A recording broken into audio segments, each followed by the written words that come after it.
audio.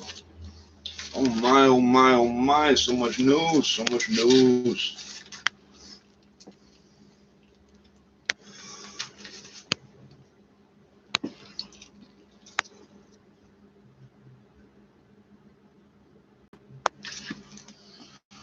All right, I gotta adjust it again.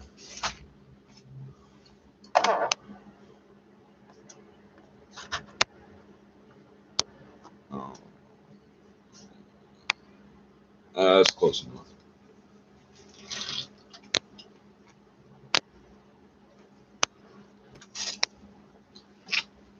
I don't know how many of these stories I just read. Let's read them in order, though. Business. So, that's today.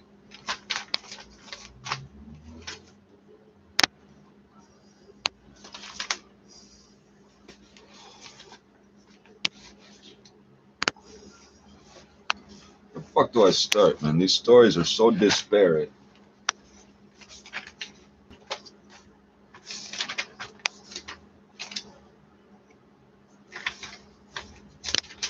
Oh, 20 local climate protesters charged with mischief. You can look that one up. That one's all over the news.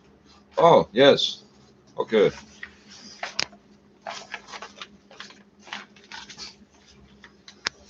Officer hit the accused on head with gun. Judge rules.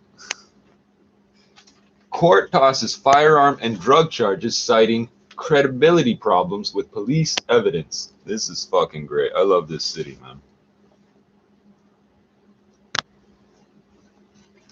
The police here basically put themselves in a position where they call themselves their own experts on things they've never experienced. They're drug experts when they've never experienced like the drug trade.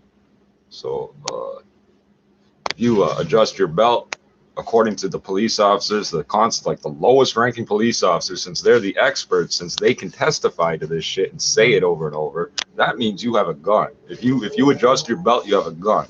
If you touch your pocket, see if your cigarettes, your wallet are there, you have a gun. That's what these people say, and it gets accepted as fact in the courts here.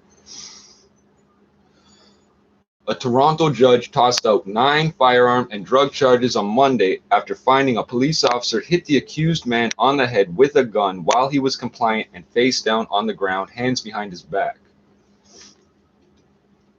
The officer says he hit the guy right off the bat. His excuse is, no, I didn't hit him while he was handcuffed on the ground. I hit him right off the bat. It was the first thing I did was hit him with my gun. Moron. The then 19-year-old man, Derek McIsaac, required 3 stitches for a gash on his head after the arrest in May 2017, says the ruling from Superior Court Justice Maureen Forrestal. Forrestal. It's almost the same as my dad's name. She found, quote, serious credibility problems, end quote, with the evidence of police officers who were at the arrest, none of whom testified McIsaac was struck while restrained on the ground. McIsaac's account was backed up by 2 non-police witnesses. One of the officers said he did strike McIsaac on the head with the barrel of his service firearm early in the arrest when McIsaac was still seated in a taxi. Forrestal found his evidence, quote, highly improbable. Notice they call it his service firearm. If I have the exact same Glock 19, they call it an illegal gun, an illegal semi-automatic handgun.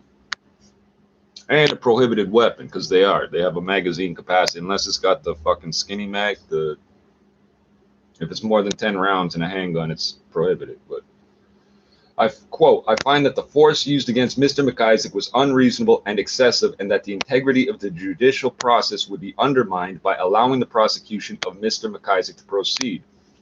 Now, she's still reinforcing the prosecution of Mr. McIsaac. He's the victim, but they're still calling it the prosecution of the guy that got hit. She said in her ruling, she did not rule on whether McIsaac's arrest was justified or make a finding as to which police officer struck McIsaac while he was on the ground. I'm going to tell you something. You put on a uniform, you are part of that gang. So all this, it wasn't me, it was another officer bullshit, don't fly out here, because I get that all the fucking time. I say, you still have my property. Oh, it wasn't me, that was some other cop. No, motherfucker, you're wearing the same uniform that's got the same name on it. You're part of that gang, just like you treat me, motherfucker. Forrestal's decision is being reviewed by the Toronto Police Professional Standards Unit, according to a police spokesperson. None of the officers are currently facing disciplinary charges in connection with the arrest. This was an egregious use of a service weapon, McIsaac's lawyer Hussein Ali said in an email. Had the firearm discharged, someone could have been killed. This type of conduct alone warrants a stay of proceedings. Remember, hit him in the head with the barrel. He hit him with the barrel. He didn't pistol whip him. He hit him with the barrel like this. He fucking... You can't stop that gun from firing if your finger slips, moron. This type of conduct alone warrants a stay of proceedings. No, it warrants a fucking lawsuit and a fucking officer being charged criminally. You get to go to PC, motherfucker. It's protective custody for police officers, informants, and sex offenders. That's where police get to spend their time in jail, with a bunch of fucking rats and fucking sex offenders. So they can't even get nothing going on in the jail because everybody's gonna rat on them if they do. Officers from the Gun and Gang Task Force started surveying McIsaac on the evening of May 14, 2017. Listen to this. After a confidential informant told Detective Liam Wauchope about a man who was drinking and had pulled out a handgun at a bar in Scarborough, the ruling says. It doesn't say who this detective is. It's the only time it mentions him. If I see a guy with a gun and I call 911, I would be a 911 caller. A confidential informant is somebody who's so stupid they're getting paid $40 every time they rat someone out. And the police officer's taking their statement. As soon as you write your statement and you sign the receipt, they put $40. You get your $40. You leave. They take out another $360 from the box. And they write another zero on the receipt you just signed. You morons. That's a confidential informant. That's how stupid they are. I see them at night running around trying to find a drug dealer. They got $40 in their hand. And no one will talk to them.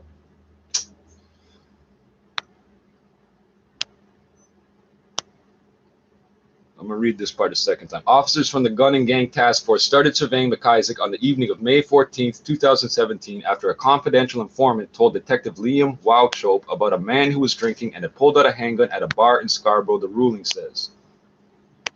So that's hearsay. Something that looks like a handgun. That's all hearsay. And McIsaac was wearing clothing that matched the described man, and Detective Constable Sean McKenzie testified he saw McIsaac get into a cab with his left hand pressed against his left waistband. Listen to this part carefully, which he and the other officers interpreted as a sign that he could be armed. So they just testified in their own, to support their own theory, because they don't have no experience in this shit. Guns go here, here, anywhere, but not fucking sticking out of your goddamn belt. Who the fuck carries a gun in your belt? How fucking stupid are you, man? You're gonna blow your own dick off. On top of that, half the fucking guns they're finding are smaller than my hand, bro. They fit in your pocket. They don't go in a waistband. These niggas ain't rolling with DEs and 1911s and shit. I mean, some are, but they ain't carrying them in their fucking belt, eh? Police followed the cab, which had 3 passengers, including McIsaac, until it stopped outside an apartment building on McCowan Road. On McCowan Road, you must be guilty if you're on McCowan Road, right? That's Scarborough, East End, if you don't know. The cab was then surrounded by police officers who proceeded to arrest McIsaac and the 2 other men in the cab.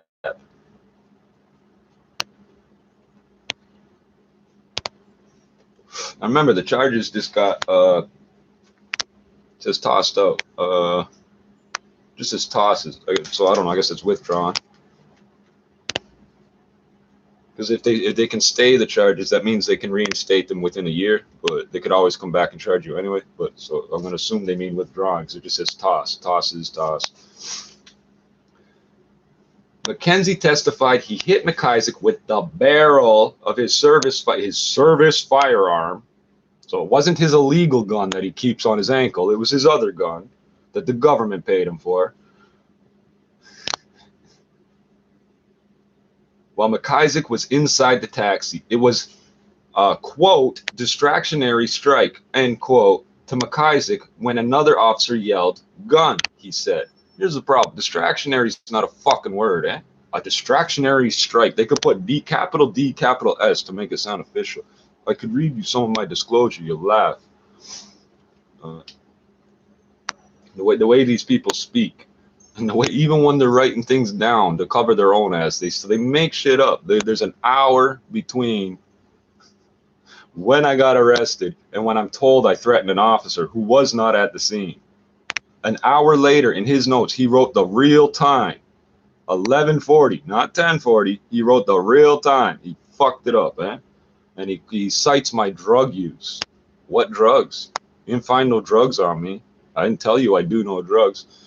I didn't have anything in. I'm looking at my fucking prescription papers here, but I didn't have them on me. I didn't have nothing on me with my name on it. What drugs, bro? What drugs was I on?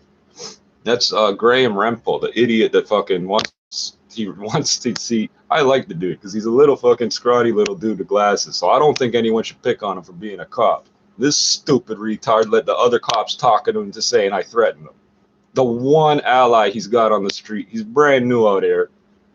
The one person he could be lucky enough to have like him, and he's gonna fucking make up a story. You dumb motherfucker. 11,399. 11,399. Go fuck yourself, Graham. Not because you're a little dude, because you're a liar. Mackenzie said he could not see a gun, but could not see McIsaac's hands, and believed McIsaac could be attempting to use a gun. To use a gun, you got to point it at somebody. So unless they're shooting it through their pocket at you, they ain't fucking trying to use a gun, eh? He believed he could be attempting to use a gun. He believed it. There was no probable cause for it. He just believed it.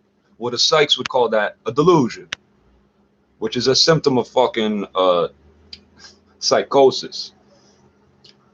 And these motherfucking cops smoke crack. I've seen them. They smoke crack. It's well known out here that the police they'll smoke crack with you to go find your dealer. They'll say there's a cop right here that fucking smokes so much crack it hotboxes his apartment. Yeah. Anyway, Mackenzie and another officer grabbed McIsaac, pulled him out of the cab and onto the ground, put his hands behind his back, and handcuffed him. They did not find a gun on him, but they did find a loaded 9mm handgun in the cab. Was the cab driver arrested? Was the owner of the cab investigated? Did you investigate, Beck Taxi Dispatch Service for fucking arranging this? No, you just go after this guy. McIsaac, however, testified that he was hit on the head with a metal object while he was face down on the ground. After he was hit, he said he heard one officer say, "Why did you do that?" and another say, "Because I had to." That's white supremacism right there. I did what I had to. I had to. Like this GP penitentiary life. You have no choice. You have no choice. You have to line up with your race. And then he goes on about how militant jailer. You're a bunch of fucking homos, eh? I had to. Can you tell I'm not really appreciative of some white supremacist type of people? McIsaac admitted in testimony that he was dealing drugs at the time and that he had an ounce each of cocaine and crack cocaine on him that night. He denied having a gun or putting a gun in the cab. One of the men in the cab testified he saw an officer hit McIsaac on the head with a gun while he was on the ground. Another witness who was waiting for a friend in the lobby of the apartment building testified that she saw someone strike downwards toward McIsaac after he was pulled out of the car. She went over to see if he was all right and recognized him. He was covered in blood, she said. Forrestel said she accepted McIsaac's, quote, consistent and credible, unquote, evidence about when he was hit, which was supported by the two other witness accounts. You think, oh, cocaine. In the U.S., you get 40 years for 10 grams, right? You get 40 years for 10 grand. This is Canada, motherfucker. If you ain't running around shooting at people, robbing old people, you can have all the fucking cocaine you want. What do you think the Americans come up here for? So that's the end of that. That's just where it ends. Okay. Man charged for alleged fraud scheme targeting seniors. Well, that's happening a lot, so I'm not going to read that one article and single that guy out.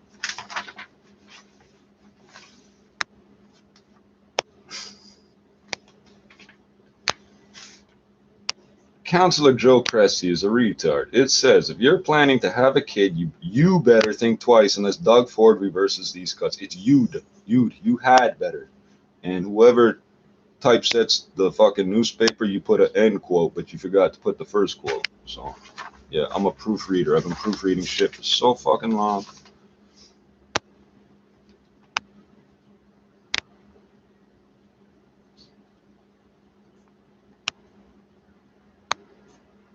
Pinball Clemens is now the general manager of the Argos. That's interesting, but not very important to me. Where am I going to put this? I'm going to put this right there. So this one's rough, and it says, warning, graphic and disturbing details follow. So it's about sexual assault.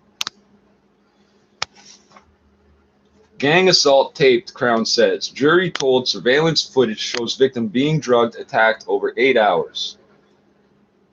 8 surveillance cameras in a College Street bar captured 2 men repeatedly sexually assaulting an extremely intoxicated woman between 10 p.m. and 6 a.m., a Crown prosecutor told the jury Monday morning. In an overview of the evidence the jury is expected to hear during the trial, prosecutor Nick Nathanson said the videos will show the woman going in and out of consciousness, unable to stand on her own, and being physically overpowered by the 2 men during repeated rough and forceful sexual acts over long periods of time that she did not consent to. The videos will also show the woman was served alcohol at the bar, including the 2 men giving her 3 drinks within 12 minutes and giving cocaine, Nathanson said. When I get to this paragraph here, from here to here, you're going to understand how stupid these guys are. The surveillance videos will be, quote, difficult to watch, end quote, but are necessary to show the jury so they can assess the woman's level of intoxication and decide, quote, whether she consented and had the mental capacity to consent to all of the sexual acts that took place, end quote, Nathanson said. The videos do not have audio. So 2 things here. If you record audio, you either need permission of the people you're recording, depending what we're like. I can't record your conversation. 2 other people having a conversation, it's illegal for me to record. But if I'm party to the conversation, I can record it, don't have to tell you. If you're talking to me and I talk to you, I can record that, but don't have to tell you. So security cameras generally don't have sound on them, except the police car cameras, body-worn cameras, shit like that, but that's different. And where it says they told a jury, you can choose a jury if the maximum sentence is a minimum of 5 years or more, you get to choose a jury or a judge.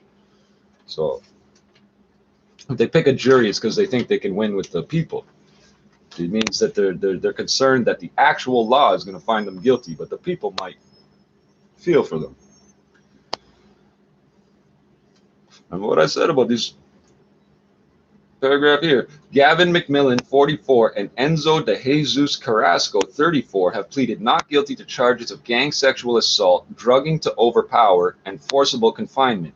McMillan was the owner of the College Street bar in Little Italy, and de Jesus Carrasco was the manager at the time of the alleged sexual assaults on December 14th and 15th, 2016, according to an agreed statement of facts. These are their cameras. They recorded themselves. That's how cocky these people are in this city. They'll record themselves doing it. And I guarantee these guys are going to try to get off this charge. Why are they going to trial? They should have pled out. The central issues in the case are consent and capacity to consent. The complainant's identity is covered by a publication ban. She has little memory of much of what happened that night, Nathanson said. Where number 6? How did you get 6 paid? 1, 2.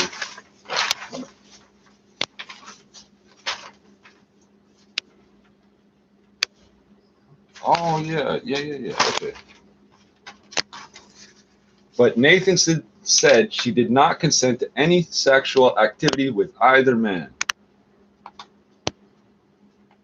The allegations described by Nathanson in his opening address have not been proven in court. The videos have not yet been played to the jury. The following descriptions of what will be seen in the videos are Nathanson's. Nathanson said the woman, a freelance photographer who was then 24, went to the College Street bar at 7:30 p.m. in the evening of December 14th, 2016 to meet up with a friend who was doing a bartending course there. So there's a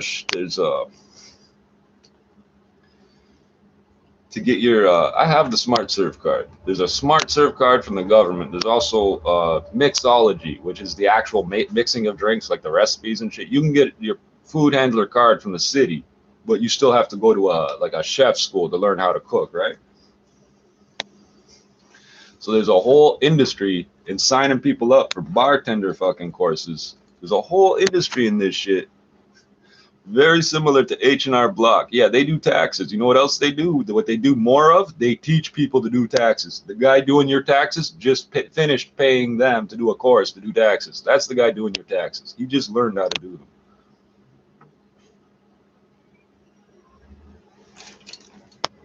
So no, I never went to one of those bartending schools.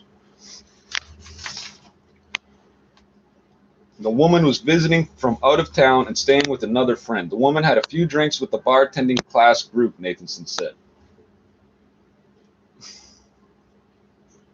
Remember, they're paying money for this, drinking alcohol. The bar owner don't care. He's selling his alcohol.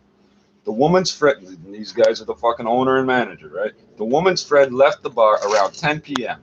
Now, why did you fucking leave her there all fucked up? The woman made plans to meet up with another friend and remained at the bar, which was closed to the public for the bartending event.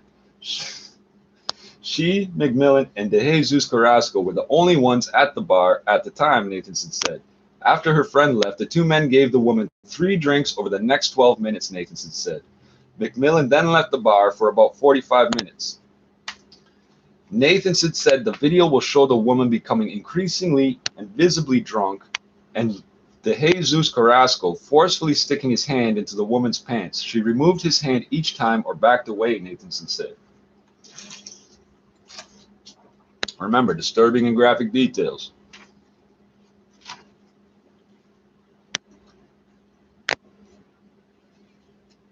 By 11 p.m., the woman was leaning her head on the bar, and DeJesus Carrasco physically pulled her up and walked her out, Nathanson said. At one point, DeJesus Carrasco texted McMillan, "This bitch is out of control."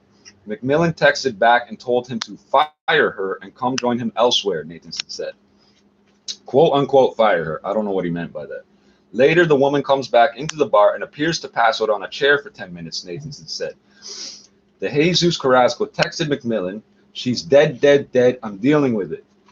He texted another person, "I have a girl pass out." DeJesus Carrasco pulled the woman over to the bar, held her by her chin or throat, and slapped her 10 times on the face, to what she barely appeared to react, Nathanson said. He then positioned her head over what appeared to be lines of cocaine, though it is unclear how much, if any, she inhaled, Nathanson said. McMillan returned to the bar and appeared to take some cocaine, along with DeJesus Carrasco. They appeared to give the woman cocaine 2 more times within about 20 minutes, Nathanson said. A few minutes later, the woman crumpled to the floor, Nathanson said. About half an hour after she appeared to pass out in the chair, and 15 minutes after she was made to take cocaine, she was pulled to her feet and held by McMillan, while DeJesus Carrasco forcibly penetrated her with his hand, Nathanson said. Over the next hour, she was repeatedly sexually assaulted by the 2 men, appearing at some points unable to stand up on her own, unconscious or near unconscious, Nathanson said. Remember what I just said about cocaine? So these guys are not in trouble for cocaine. For 1 hour, she was in the women's washroom, where there are no surveillance cameras, of course. Both men are seen entering the washroom a few times, Nathanson said. She was led out of the washroom by McMillan and was again sexually assaulted by both men for, quote, very lengthy periods of time, Nathanson said. At certain times, she appeared to be, quote, physically overpowered, quote, unquote, by the men. At other times, she appeared to smile or kiss them, Nathanson said. Yeah, well, when you're drunk and high on coke, you smile and kiss people. That don't mean you like what's happening. For much of the time, McMillan kept a firm grip on her hair, Nathanson said. The woman left with DeJesus Carrasco in a taxi around 6 a.m. She believed he was taking her to her friend's place, but he took her to his own apartment, where he again sexually assaulted her, Nathanson said. The complainant reported the sexual assault to the police that afternoon. Sexual assault nurse Judy Waldman examined her and found bruising and injuries, Nathanson said. Under cross-examination, Waldman said that it is not possible to tell, just based on the injuries she observed and recorded, whether they came from consensual sex or sexual assault. I don't know why they put that paragraph in there, because that's always the case. And you don't need what they call her, sexual assault nurse, rape crisis, whatever. You don't need that woman to testify to the fact that you can't tell. A bruise is a bruise. If I bang my arm on something on purpose and get a bruise, you can't tell if I did it on purpose or not just by seeing the bruise. The complainant gave a statement to police in the early hours of December 16, 2016, and the two men were arrested later that day. The trial continues. Yeah, well, it just started. So that's how fucked up the sex offenders in Toronto are.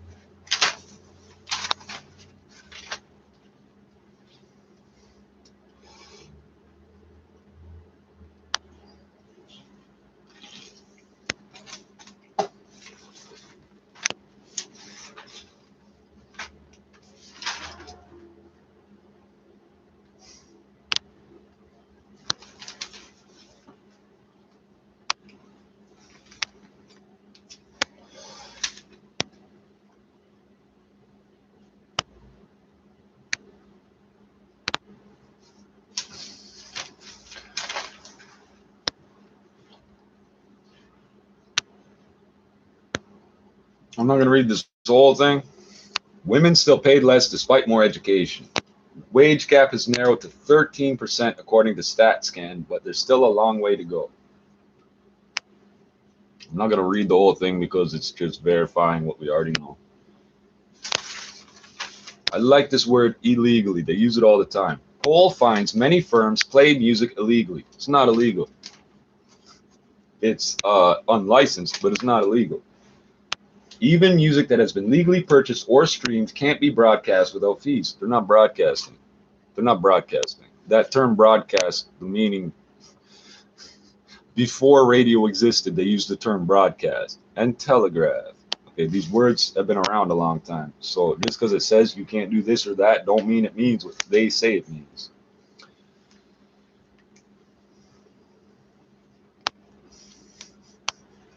These people are trying to collect royalties off the same playback 3 times.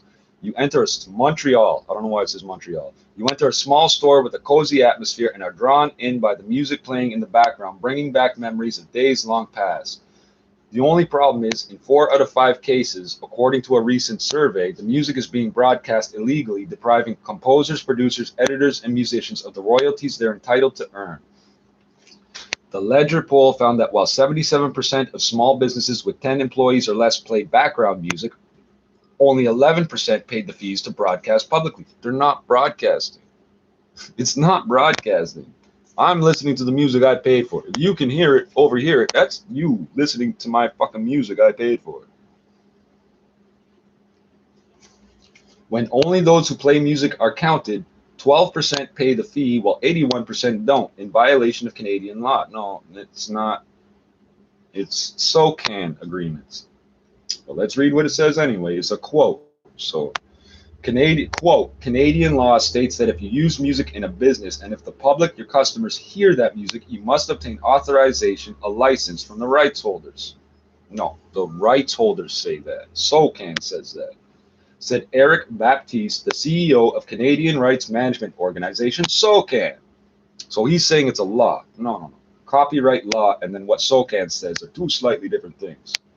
Remember, I said this before. In Canada, you have to prove that you lost money in order to sue for a copyright infringement. You can't just sue just because somebody used your shit. You have to prove you lost money. So if you aren't making money off your music, you can't sue me for using your beats. Even if you paid your $50 to whoever, ASCAP or whoever, to fucking register. And everything in Canada we make is automatically copyright protected. If I created it, it's mine. The law says that. SOCAN don't say that, but the law, I know, says that. SOCAN and ReSound, which I never heard of, which works with singers, musicians, and producers, together are responsible for managing rights and collecting and distributing royalties across Canada. The Ledger poll found that non-compliance with the law was overwhelmingly due to ignorance. 82% of the businesses surveyed said they had no idea they had to pay rights for public broadcast because they're not broadcasting. This is not a club playing music for people to dance to. Okay, DJs are required to pay these fees. A coffee shop is not. We have to educate people who visit businesses who find themselves in veterinarian and dentist offices and educate entrepreneurs and business owners that there are rights to pay, said Matthew Pelequin of Stingray, which sells music rights and commissioned the survey. Stingray, like the device that can tap your phone. If you're playing, if you're playing the radio in your business, there's commercials on that. Everybody that hears the music also hears the commercials. When they do surveys as to the audience of a radio station, that's how they determine how much money is supposed to be paid for the rights.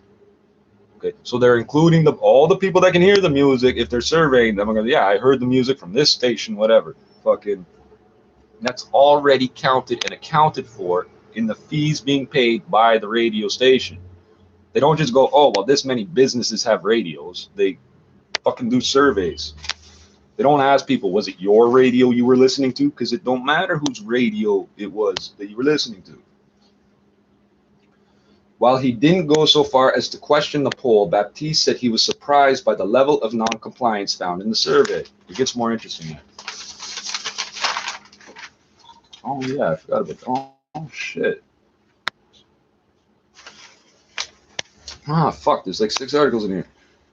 Our own, quote, our own numbers, our own research found that the proportion of those who pay is higher than that because, for example, SOCAN has 100,000 licensed institutions that pay rights directly to songwriters. But Pelequin said the Ledger survey showed higher levels of non-compliance precisely because it targeted small stores such as doctors or vets' offices, small restaurants and bars, and independent businesses. So I'm going to say something before I read this next paragraph. In the big businesses and chains, they get like a commercial cable set up. Like their music doesn't have commercials because they're paying for the music as a business. So whoever's selling them that equipment and charging them that fee is responsible for paying SOCAN, not the business owner. You don't write a check every month to SOCAN and go, I played 6 songs every day. That's not how it works. Quote, of course, the big players make sure to pay the performance fees for the background music they play. But when you look at businesses with between 1 and 10 employees, that's where the problem is found. Because small businesses aren't going to pay hundreds of dollars to get fucking cable, satellite music. That's not how that works, man. Examples of, it says illegal, it's not illegal. Examples of illegal broadcasting include playing the radio in one store or even making a playlist of music from the owner's personal collection of tunes downloaded via iTunes or another platform, because iTunes is the standard, eh? iTunes is garbage. Almost 2/3 of the businesses included in Leisure's survey said they played the radio in their public spaces, perhaps believing the station would have paid whatever's needed to obtain the broadcast rights. Because the station is broadcasting. You are not broadcasting. You're not even rebroadcasting. But in fact, the store owner must also pay the rights.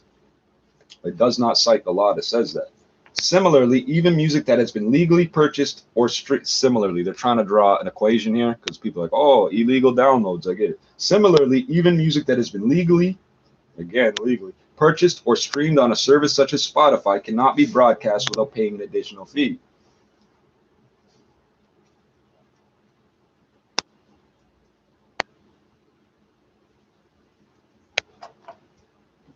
Again, you got to prove you lost money.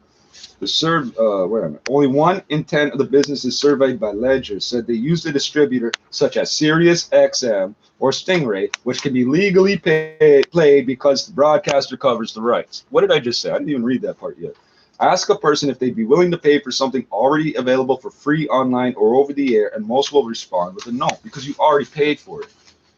Business owners are no exception, according to the survey, which found that 80% of small business owners would not pay for background music, and of the 18% that said they would, the majority, 13%, specified that they'd only pay, quote, a small amount. It's only a small amount. It ain't no dollar per song. It's credits, depending on what market plays your song. Then they divide up how much money came in by how many credits there are, and however many credits you got equates to a certain amount of money. But if I'm paying for your broadcast to come into my premises, you need to remove the advertisements. You need to remove the advertisements because I'm paying you, right? So what's with the ads? Many say music is important for their activities, for their business prosperity, but they have a certain reluctance to accept the price, Baptiste explained. Explained, because it's just a fact. It's in quotes, but it's a fact, because he explained it.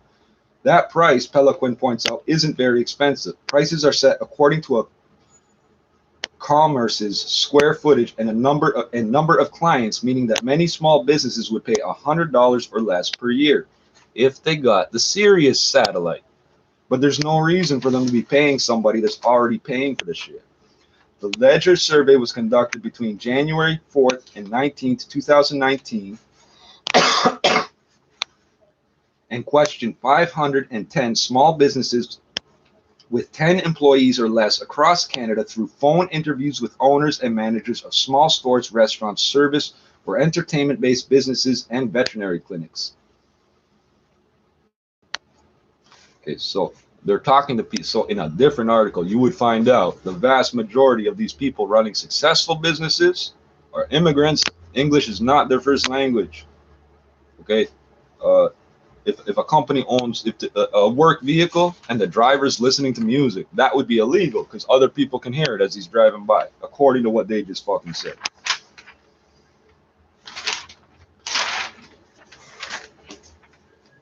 TransCanada Corp has changed their name to TC Energy. These are the people building pipelines that Justin Trudeau was purchasing when they don't exist yet for 10 times the fucking market value of them. $4.5 billion, which I find hilarious because it says right here, Trudeau most trusted on economy survey favors liberal leader when it comes to prosperity. Our economy's gone to complete shit with this motherfucker in charge. Eh?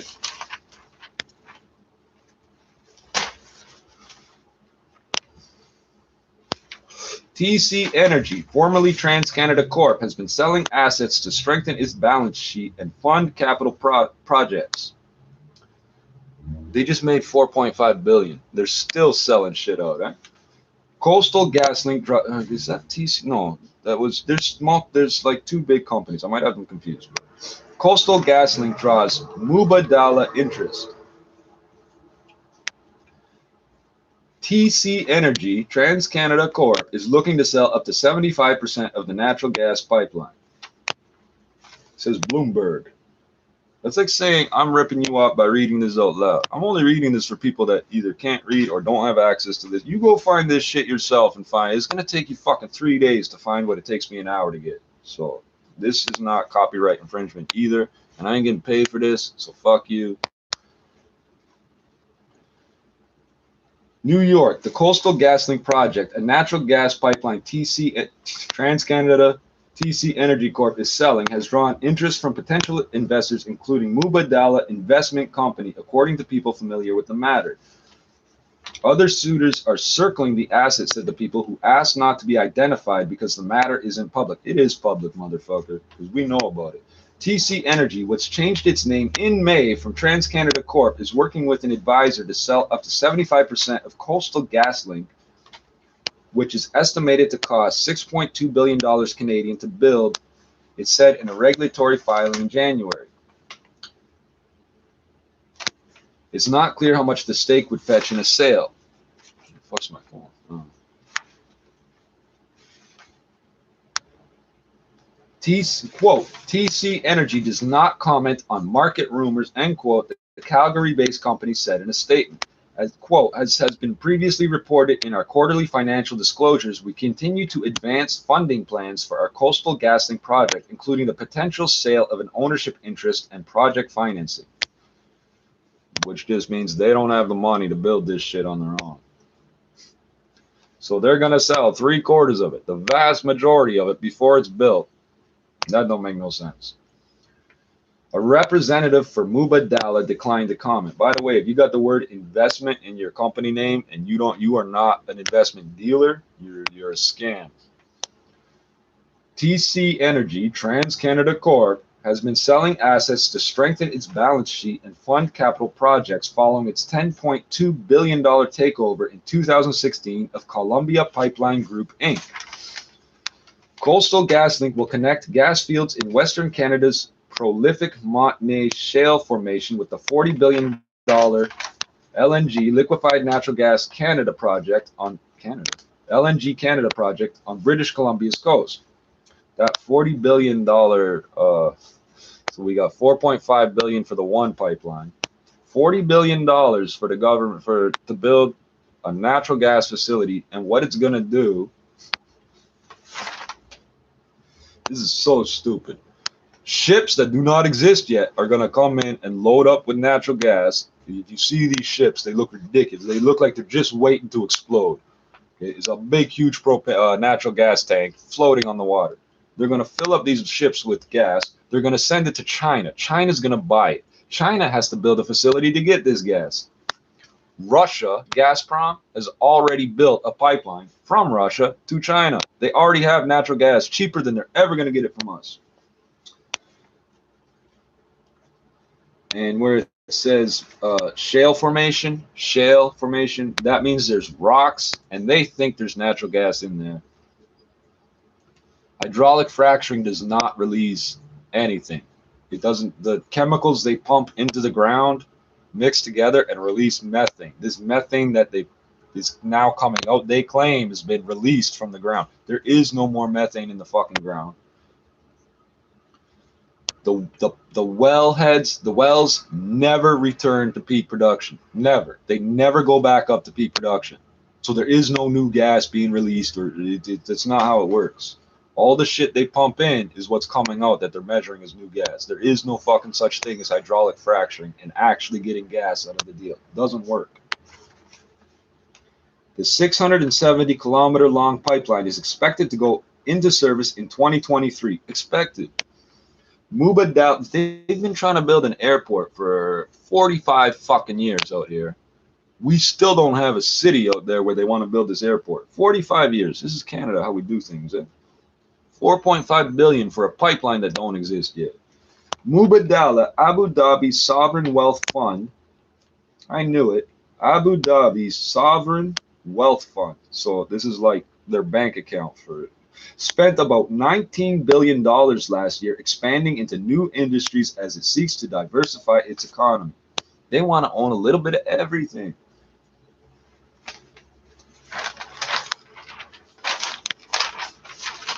Where is... Wow, I'm finding more and more on this paper, right?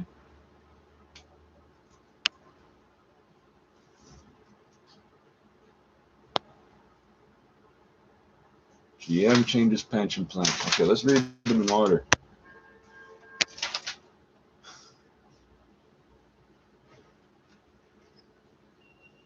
So, Trudeau most trusted on economy. I'm just going to read this part here. According to a monthly survey conducted by Nanos Research Group for Bloomberg, 35% of respondents say they trust Trudeau the most to promote economic growth versus 27% for conservative leader Andrew Scheer. Those numbers are both pretty low. Trudeau has held the lead in the poll for 4 straight months, but he's been the prime minister for 4 straight years. The Liberal leader has pulled ahead largely because the nation's economic performance firmed up in recent months. This includes a recovering housing market, a rebound in economic growth in the second quarter, and one of the strongest job markets in the past 4 decades. So, rebound in economic growth could mean anything. The recovering housing market. So the houses that were worth 900,000 and went down to 700,000 are now worth 800,000. So it's recovered. Nobody can afford to buy this shit, but it's recovered. They're basing that just on real estate. Recovering housing market. Okay, so it is real estate. One of the strongest job markets in the past 4 decades. They don't count jobs the way you think they do. You work 3 part-time jobs, they count. 3 people employed. You lose a good job and get 3 shitty jobs, they say there's been 3 times as many jobs created as lost. They don't count the wages, they count the jobs.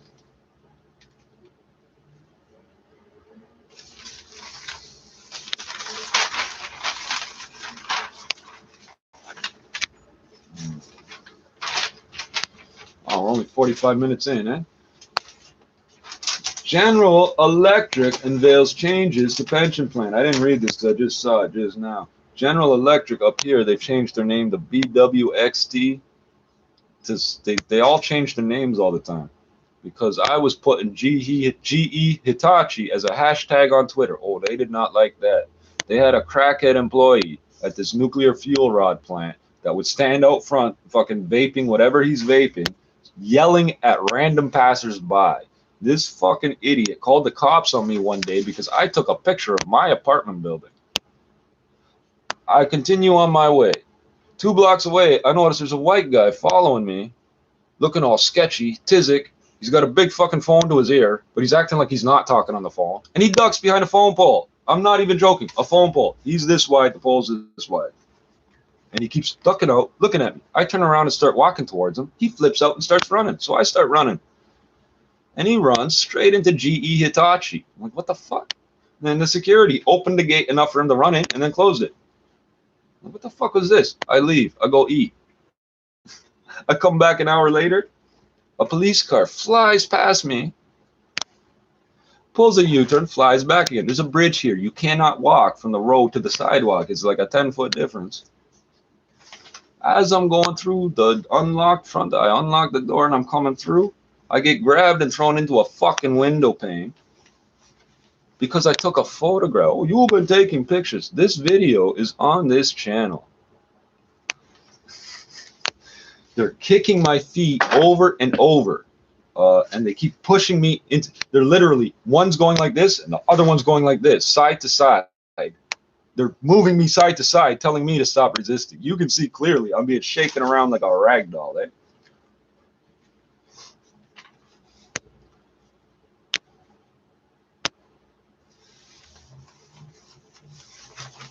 So, what is the uranium industry actually? So, GE does not pay income tax, corporate income tax. Period. They don't pay any. They made $3 billion a couple of years ago. They made $3 billion in the U.S. and didn't pay any sales to any corporate income tax. None. Zero pennies of tax. In the uranium industry, you can get some significant, like $100,000 and change dollars for 2 weeks worth of work. You are not allowed to do this job for more than a week or 2 weeks. And you will fucking die from it. They don't care. They'll give those people the money. And the people that live long enough to get a pension are not going to get it.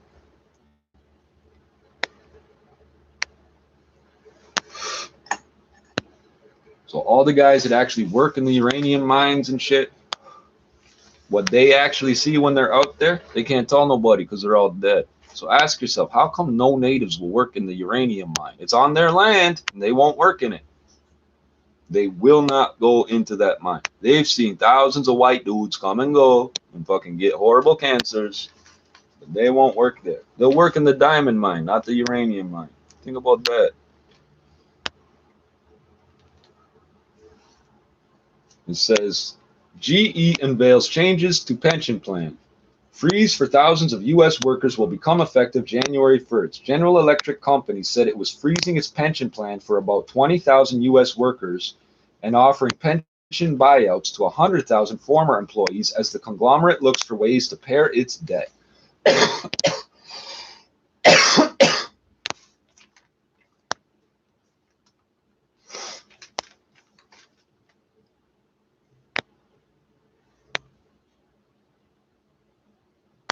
The fuck? Chief Executive Larry Culp has made paying down debt one of his priorities since abruptly becoming CEO a year ago. I'm not sure what story that is. I haven't heard that. GE's traditional pension plans, which were underfunded by $27 billion as of the end of 2018, are one of the company's biggest liabilities. We'll pay you later. We're not going to pay you today. We'll pay you later. The company said it would contribute up to $5 billion in cash to the pension plan next year to meet funding requirements. They're going to contribute less than, that's about 18%. They're going to contribute 18 cents on the dollar to meet funding requirements, really. GE contributed $6 billion to shore up the plan last year. Shore up, as the plan's fault that it's losing money. It's not because you haven't put in the money or you've been taking money out, which you have been. It needs to be shored up. It's just collapsing. We don't know why. GE closed the plan to new participants in 2012, but the company is still responsible for lifetime payments to more than 500,000 retirees, workers, and beneficiaries. Fuck you, you're all gonna be fucking broke and old and sick and homeless. I don't give a fuck about you, bitch made. Like many large employers, GE has shifted to 401k retirement plans in place of its traditional pension program. They're using the word traditional. Those pensions only existed for about 20 years. From like 55 to 75, you don't get that from 50, like early 50s to early 70s. Those pensions only existed 20 years. They didn't exist before that. There was no pension because you didn't live to 50 before that. GE shares were down 0.4% to, oh, this is nothing. It says down 0.4% to $8.54 in morning trading. Well, that could mean anything. That's just a spot price. On Monday, GE said it would freeze its pension plan for roughly 20,000 U.S. employees with salaried benefits, along with U.S. supplementary pension benefits for about 700 employees who became executives before 2011. Motherfucker.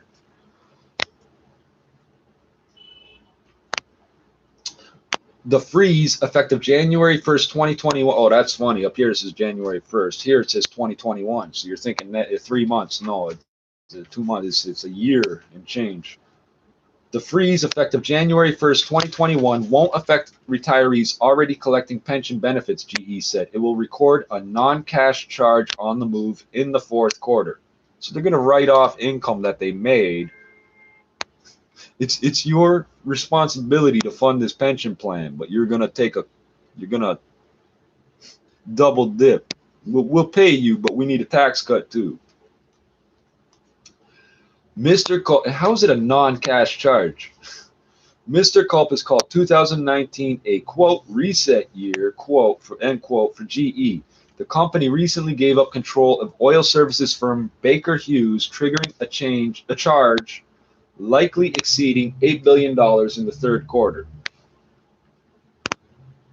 Why would you? It gave up control. So you sold something at a loss, $8 billion, and that's our fault. GE's main pension plan covered about 243,000 retirees and beneficiaries, 144,500 vested former employees, and approximately 43,000 active employees as of the end of 2018. 387. 430,500. GE also is responsible for other pension plans that are the legacies of acquisitions that cover another 180,000 people. 610,000. GE said Monday it will offer lump sum payments to about 100,000 former employees who haven't started collecting monthly pension payments. Those payments will come from existing pension plan assets. Well, that's how pension plans work. The company said the changes would cut its pension deficit by up to $8 billion and its net debt by up to $6 billion. On Monday, it said moves in the past month will cut debt by $9 billion to $11 billion. The company has been selling assets, including its locomotive business, to reduce the roughly $100 billion in debt it had at the start of 2019. So they're selling the things that make money to pay off debts for things. This is ridiculous. This is why I don't invest in GE. And they make fucking everything. You want to know what GE does? When you open the freezer door, you notice how all the cold air just falls out, and then you close it, and it has to start running to make the air cold again. They sell the uranium for the nuclear plants, the PCBs for the transformers. They make the fucking devices that are using the electricity, and they're such a big company. They tell the government they need extra money for this and that, and they're an important asset, and all this other shit. Matters of national security and all this other shit. It's not a bad hustle, but it's not sustainable. $100 billion in debt. They made $3 billion like 3 years ago. That's why it's worth $8.54, bro.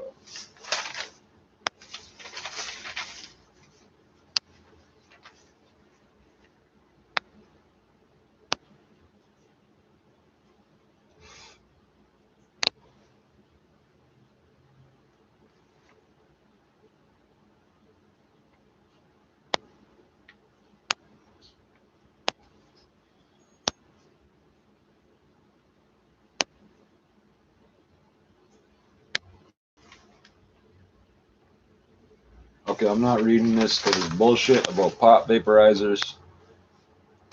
They're trying to say they know how many have been sold, but that doesn't make sense because they're unregulated.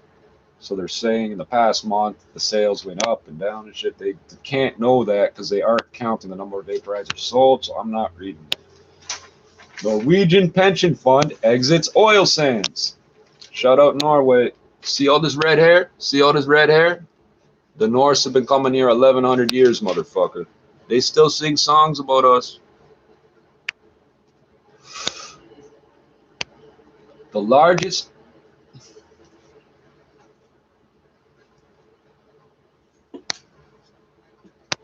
That's why it's called the Junction. The largest pension fund in Norway has removed 4 Canadian energy names from its investment list and says it will no longer put money in companies that derive more than 5% of their revenue from the oil sands. They're being very practical about it. KLP, whoever the fuck that is, says it sold $58 million US worth of stocks and bonds as it reduces its tolerance threshold for companies with interest in the oil sands from 30% to 5%, matching its limit for coal investments. Now, I didn't know any of that stuff till just now. The fund says it will now exclude Calgary-based Cenovus Energy Inc., Suncor Energy Inc., Imperial Oil Limited, and Husky Energy Inc. from investment consideration, along with Russian-based Tatneft PAO. Keith Stewart, senior energy strategist with Greenpeace Canada, yeah, okay, take it with a grain of salt, says in an email that institutional investors are continuing to abandon high carbon investments because they can see where the puck is headed. No, carbon's got nothing to do with it. It was known in the 70s that you could not extract the oil sand. They knew how to extract it in the 70s. They like to go, oh, new technology, new technology. It's not new technology. It's the market price of gasoline, not oil, gasoline. The price has to be over $1 a liter to make enough money to afford to extract oil from the oil sands. The tar sands is what they are. It's just dead dinosaurs in a desert of sand, and it all soaked into the sand. Eh?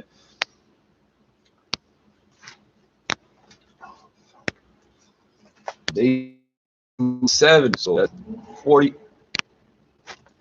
Oh, fuck 6.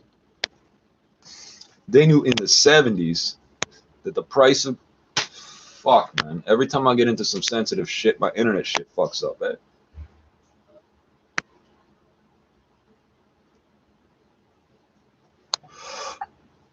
They knew in the 70s they needed to fucking raise the price of gasoline over $1 Canadian, I'm talking, a liter, to fucking be able to afford to do this. The price of oil has been down to like $20, $30, $40 a barrel, and the price of gasoline has been $1.30 a liter, $1.60 in BC. There's no relation between the retail price of gasoline and the wholesale price of oil. There's no relation between the two in this country, except one will be higher than the other. But other than that, there's no relation. So when they say they're abandoning high carbon investments, this has got nothing to do with carbon. We are trying to sell oil at $28 a barrel and import it from Saudi Arabia at $54 a barrel. That's almost exactly double the price. Why are we importing Saudi oil and then trying to export this oil? Why are we trying to export oil sands oil when nobody wants it? There's sand in it. Morons, it ruins your fucking engines and shit. It's known to fucking destroy what they put it in. They won't talk about that either. That's going to come out in another 10 years. You think they fine filter it with a coffee filter and a HEPA filter and shit? No, motherfucker. There's grit in there. Keith Stewart, senior energy strategist. Oh, I already read this. Abandoning high carbon investments because they can see where the puck is heading. You got to sound Canadian. We can see where the puck is heading. The Norwegian fund, which administers more than $81 billion in assets, says a full exit from the oil sands is great news, quote unquote, great news for customers because that activity is not aligned with warming targets. Warming target? What the fuck? By going, quote, by going coal and oil sands free, we are sending a strong message on the urgency of shifting from fossil to renewable energy, KLP CEO Sverre Thorns said in a statement. It's not sustainable. I don't care about renewable, whatever. There's nothing wrong with burning fossil fuels because they leak out of the ground and they're toxic. They want to capture the methane from cows because that's ruining the environment. In Russia, there's open fucking holes of methane shooting into the fucking air because the ice is receded off the top of the fucking deposits. They don't want to put any money into trying to capture that methane. It's just going up in the air. But they want to capture the methane that cows are farting out. That don't make sense.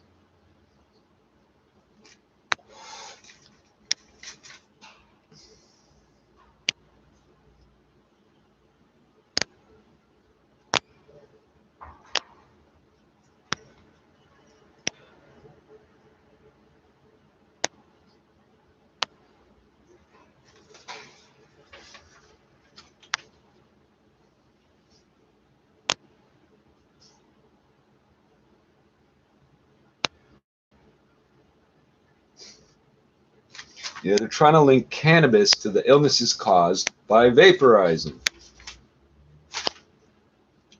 If you breathe in particulate emissions, particulate matter, it's going to get captured in your airways and eventually rejected by your body. You're going to cough it out. That's why I puff the herbs and I cough out all the shit from the air pollution. You think my cigarettes are full of chemicals? No, nigga.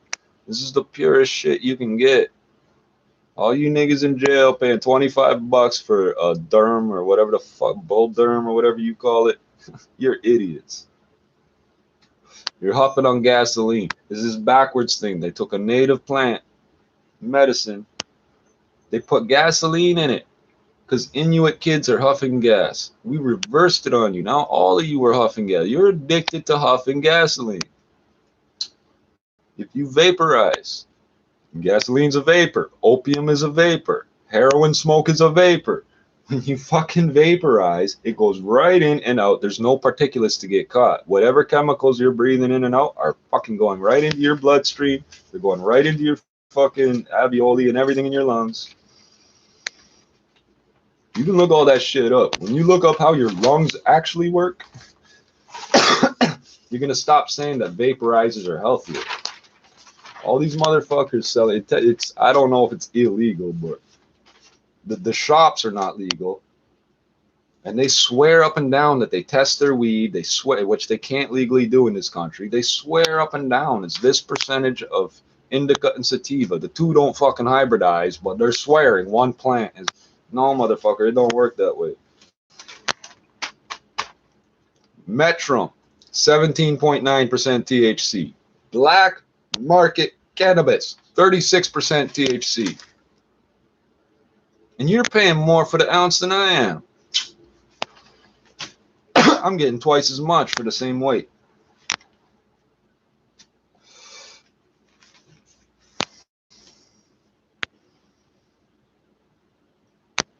I'll get to the Harley Davidson thing in a second. African rival to buy Canadian miner. $1 billion deal for North American palladium. So there's gold, platinum, palladium. For whatever reason, gold's around $1,500 an ounce right now, US. 31.1 grams, not 28, and 0.3. Platinum's only around 900, and palladium up here, it says is 1,600. North American Palladium on Monday presented shareholders with a buyout proposal of about $1 billion from a larger South African rival, just as its namesake metal touches record high prices. Under the deal, Johannesburg-based Impala Platinum Holdings Limited will pay private equity firm Brookfield Business Partners 500. What the fuck is an equity firm? You just own stuff, eh? $570 million for its 81% stake in the company, or $16 per share. Meanwhile, it is offering $19.74 per share to minority shareholders of Toronto-based North American Palladium, which the company called a 15% premium on the 30-day weighted average price, what was exactly the price the stock closed at on Friday. North American Palladium's main asset is an underground palladium mine in northwestern Ontario, and it has been riding a wave of investor excitement around the metal, which is used in catalytic converters to control vehicle emissions. That's the only reason it's worth something. So let's look deeper into this. Even as global auto sales slide, a perceived shift towards tighter emission standards helped palladium prices reach a record US $1,600 per ounce in September, even more expensive than gold. It's not perceived. A 6-liter Mercedes has a 7-liter catalytic converter. There's a lot of fucking platinum. There's a fundamental, or palladium and platinum actually. There is a fundamental shift, quote, there is a fundamental shift in emission standards and emission testing around the world. No, there's not. Testing, no. Jim Gallagher, chief executive of North American Palladium, said last month in a presentation at the Denver Gold Forum. And it's creating a step change in consumption of palladium for catalytic converters. They keep capitalizing palladium, man. They capitalized it.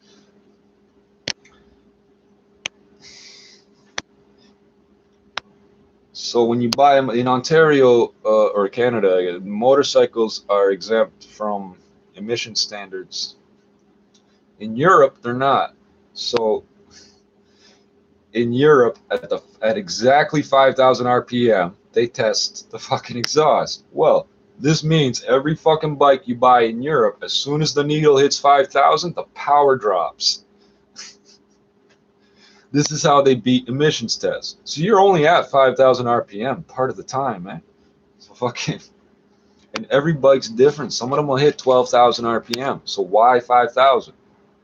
This is the same as the cigarette testing for the FDA, where they don't actually test the cigarette properly. They mix it with air and then tell you it's a light cigarette. That shit's not even legal up here no more. You can't call it light or mild or nothing.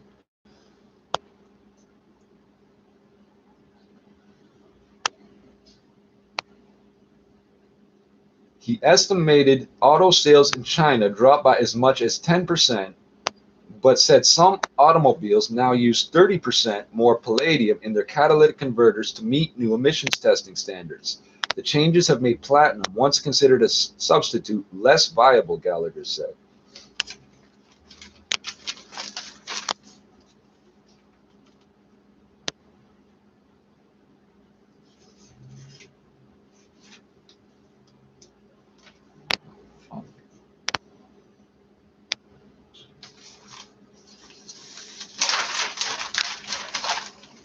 What's this? Oh, 2 different newspapers. We got the same GE freezing pensions. The upbeat tone of his talk provided a marked change from the past decade when he often talked about, quote, turnaround, end quote, plans. Its net income only turned positive in 2017 when it posted $36 million for the year. Through the first half of 2019, the company had $91 million in free cash flows and attracted attention with aggressive returns to shareholders. In March, it introduced a 3-cent quarterly dividend, which in June was increased to 14 cents, and later a special 35-cent dividend was added. What makes it special? So there's no requirement for any company to ever pay a dividend to shareholders. None. There's no requirement for them to pay a dividend. When I got on the plane here in Toronto, as we're coming down here, I met an acquaintance of mine, CEO of a gold mine, and asked, they asked me, and there's no quote here, Jimmy, what the hell are you going to a gold conference. Gallagher recounted at the Denver Gold Forum in September. I said, we're going to try and teach the gold miners how to give money back to shareholders. So that's just, these CEOs are like fucking celebrities. They say stupid shit and you're supposed to put money out because they say it. They're going to teach the gold miners. You're going to teach gold miners. There's no gold being mined. Every time they release gold onto the market, it's certificates. It's not backed by anything. It means later on in time you can redeem the certificate for an ounce of gold. That hasn't been mined yet. It's not in a vault anywhere yet. That gold is not certificates. It's bars, 100-ounce bars stacked up in vaults.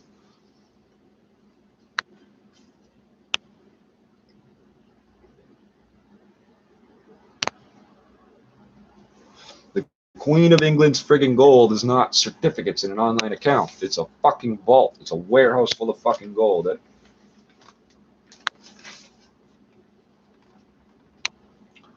According to the stock exchange operator TMX Group Limited, that's the TSX, formerly the TSE, Toronto Stock Exchange, the company ranked 18th on the TSX in its dividend-adjusted share price appreciation during the past 3 years. What do you mean dividend-adjusted?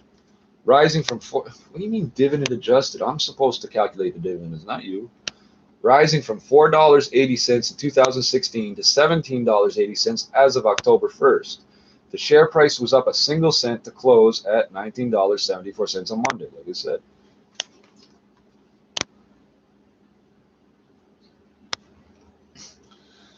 Dave Stewart, an analyst at GMP Securities, wrote that the company was being acquired at a steep, quote, steep discount, unquote, but it is likely a done deal given that Brookfield owns 81% of the stock and only 2/3 of shareholders must approve the purchase. Stewart calculated the offer implies a 15% discount to the actual value of North American Palladium. Our disappointment stems not only from the implied 15% discount, but also from the timing, he wrote on Monday, adding that he expected North American Palladium shares to appreciate more as production ramped up during the next year. Despite a $24.4 million break fee, which rises to $37.7 million after 30 days, he wrote that a superior bid is still possible. Impala, known as Implats, operates 5 mines with main operations in South Africa and Zimbabwe. In an investor call on Monday about the proposed buyout, it said in an accompanying presentation that palladium prices should rise further as strains on the current supply worsen. The combined company would control 13% of global palladium supply, with around 235,000 ounces per year coming from North American Palladium's Lac des Îles mine outside Thunder Bay, Ontario. It plans to finance the it's one word, eh? It plans to finance the buyout with a US $350 million bridge loan from JP Morgan, plus cash on hand and expected revenue, and said it should close by late December or early January. Johann Stein, an analyst with City Velocity, expressed some skepticism, calling it, quote, quite the bet, end quote, that a less expensive substitution for palladium would not be discovered. But Implat's chief executive Nico Mueller brushed it aside, saying that his company had studied the matter. So platinum, for some reason, is $900 an ounce, and palladium $1,600 an ounce. Why would you use palladium? Why would you use palladium in your catalytic converters? You could use twice as much platinum for the same price. Why would you do that? So if you know what BRICS is, BRICS, it's Brazil, Russia, India, China, and South Africa. They're all working together to make their own, like the equivalent of the EU. They didn't quite tell you that. Chinese car companies are going to be using this palladium, platinum. It's all going to be one big fucking company, all owned by China.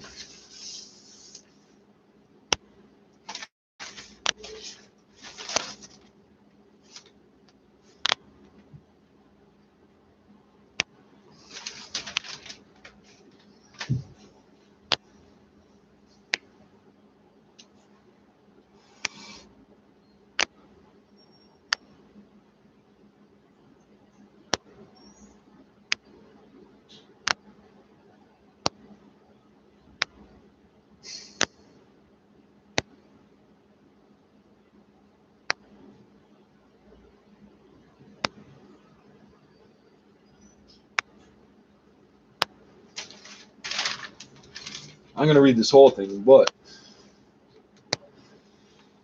all this talk about switching to fucking vegan, vegetarianism, everybody should do it because it's better for you. Motherfucker, I'll die if I eat vegetables and nothing else, eh? I will fucking die and I'll die fucking painfully. So stop talking that shit to me. I'll knock you the fuck out. Ask people. I'll fucking hit you for talking that shit to me, eh? So it says, but the But the current protein war between the livestock industry and plant-based supporters has just taken an interesting twist. A group of 14 scholars, not just one guy, 14 scholars has published a report in the Annals of Internal Medicine, one of the most cited journals in the world, that suggests that the consequences of eating meat vary from person to person. Really, we're not all white, eh? The report stated that health effects of red meat consumption, by the way, there's no actual difference between red and white meat. They're just, oh, it's red meat because it looks red on your dinner table. You go to the other side of the planet, they don't care what color the meat is. They care if it has a hoof. There's no fucking connection, red and white. The report stated that health effects of red meat consumption are detectable only in the largest groups, and that advice to individuals to cut back may not be justified by the available data. In other words, the group claims that the findings of many studies may have been inappropriately generalized and to some extent scientifically alarmist.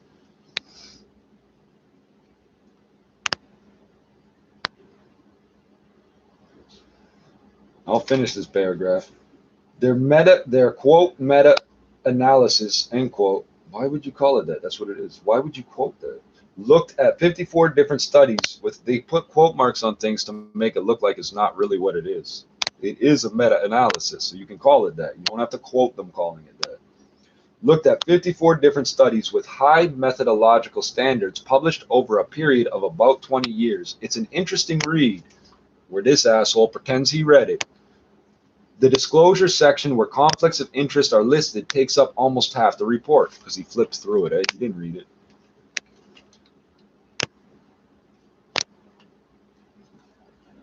But if the report is controversial, it's only because many of us have been led to believe red meat should be avoided at all costs. Time and time again, we have been reminded that red meat and even worse, processed meats are evil and that we should be ashamed to eat them. Proteins were on everyone's mind and everyone had an opinion, whether based on facts or not. Okay, I'm not reading the whole fucking thing because you probably heard about this study.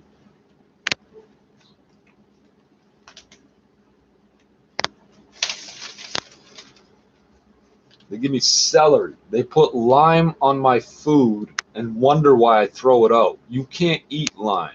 There's a substance they used to put in antifreeze. I don't even know. It used to be propylene glycol. I think now it's ethylene glycol, or maybe the other way around.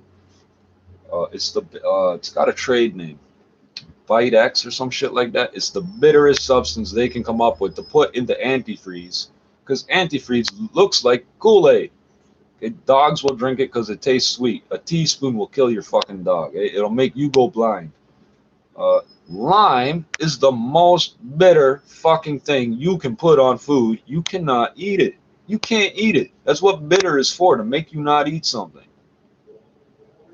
These assholes will put lime on it. Lime. The fuck is lime? It's the most garbage fucking fruit you can get, eh?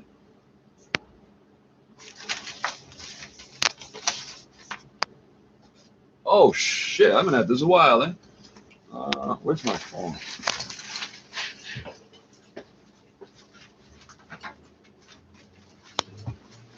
How could a nigga from South Central roll in a benzo?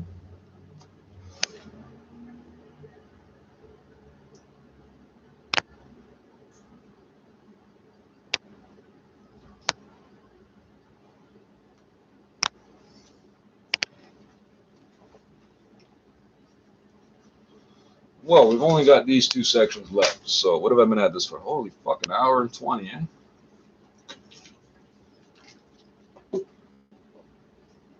What did you just do?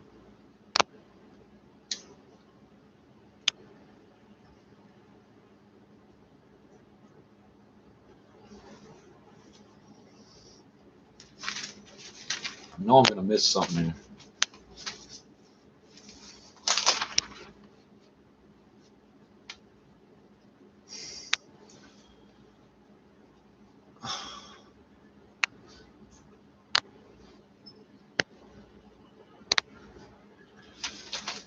Pharmacies are all about health, right? So you don't know this, but around 1994, they came out with a smokeless cigarette, and the Food and Drug Administration ruled it's a drug delivery device, and therefore you cannot. Why the fuck is that? Who the fuck read my email, eh? What the fuck just happened here?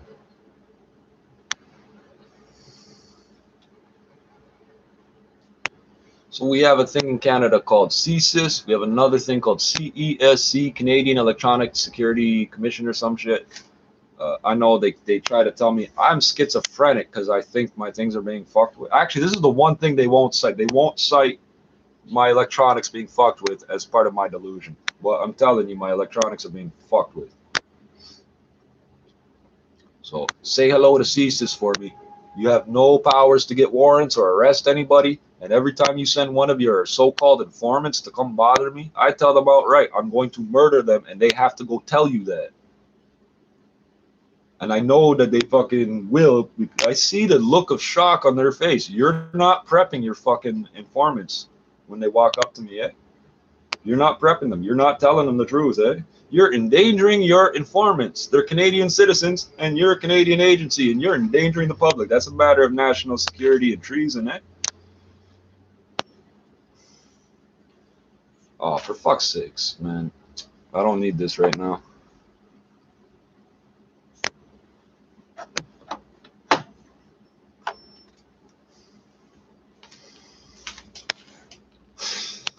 Walgreens and Kroger will stop selling e-cigarettes. They know about the Food and Drug Administration's ruling about drug delivery devices. I don't know when the FDA changed their mind. I don't know when they changed their mind. It says Walgreens Boots Alliance Inc. and Kroger Company will stop selling electronic cigarettes, making them the latest U.S. retailers to take action in the wake of the outbreak of vaping-related lung injuries. Good, drive it underground. That'll keep it regulated. That'll make it healthier.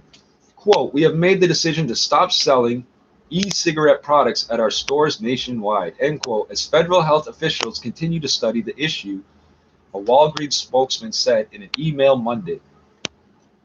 The drugstore chain still will sell regular cigarettes. Kroger said earlier that it too would halt the sale of all electronic nicotine delivery products, citing mounting health questions. The moves by Walgreens and Kroger follow a similar decision by retail giant Walmart Inc. last month. More than 1,000 people have suffered lung injuries from vaping devices this year, and 18 people have died, according to the latest official tally. So they keep calling them electronic and e-cigarettes. They're not talking about the butane-fired versions. The only thing about the electronic version that's worse, the batteries will fucking explode in your face. So like 5 years ago, they were reporting on a teenager who somehow illegally purchased a vaporizer from a particular shack in a mall, and the fucking thing exploded in his face. It's not the nicotine. It's all the other crap you got in there, the gasoline and all that.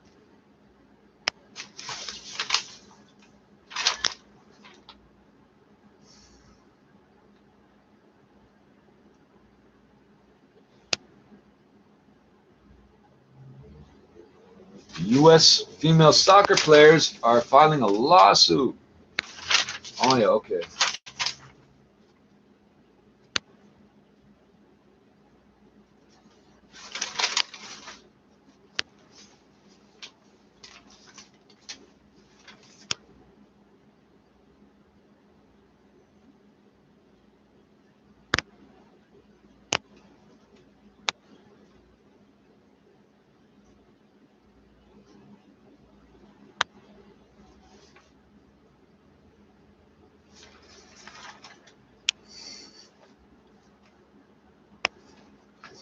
Fuck.